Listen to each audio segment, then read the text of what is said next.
Question में बोला हुआ है use Lenz's law to determine the direction of induced current in the situations described.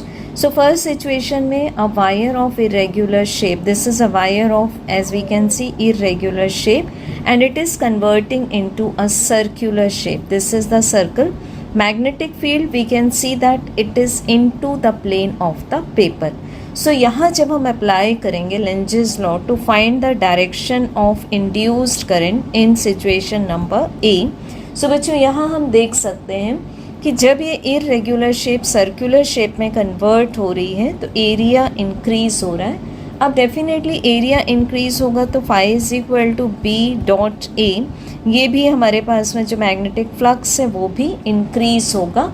तो इंड्यूस्ड करंट लेंजेस लॉ के according ऐसे फ्लो होगी such that it opposes the increase in area और the increase in magnetic flux. So जो induced current है हमारे पास में वो फ्लो होने लगेगी यहाँ पर एंटी क्लॉकवाइज लाइक दिस. ठीक, इस तरह से तो एंटी क्लॉकवाइज करंट फ्लो होगी सिचुएशन नंबर ए में. अब हम चेक करते हैं सिचुएशन नंबर बी, जिसमें कि हम देख सकते हैं कि एक ये जो सर्कुलर लूप है, this is a circular loop, ये कन्वर्ट हो रहा है एक स्ट्रेट वायर में इस तरह से.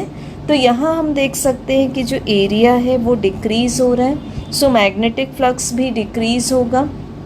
अब यहाँ पर जो हम देख सकते हैं कि जो मैग्नेटिक फील्ड लाइन्स है वो आउट ऑफ द पेज है. ठीक है, आउट ऑफ द पेज है.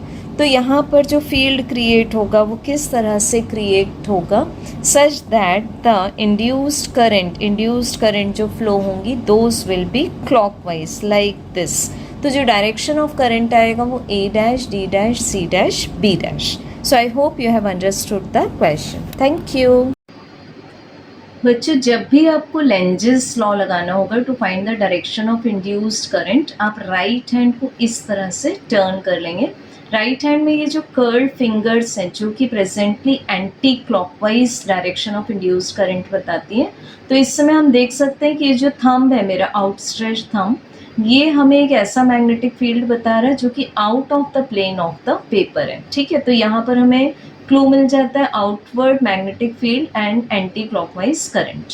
अब अगर हम इसी राइट हैंड को इस तरह से रिवर्ट कर लेते हैं, ऐसे रिवर्ट कर लिया, तो आप देख सकते हैं कि मेरा जो थंब है जो कि मैग्नेटिक फील्ड बता रहा है into the plane of the paper, और ये जो कर्ल्ड फिंगर्स हैं they are showing the direction of induced current. तो कर्ल्ड फिंगर्स का डायरेक्शन देखो कैसा है, क्लॉकवाइज डायरेक्शन है. तो यहाँ एक क्लू मिल गया हमें, पेयरिंग कैसी मिली, clockwise induced current and the magnetic field will be into the plane of the paper. So this is the proper application of Lenge's law.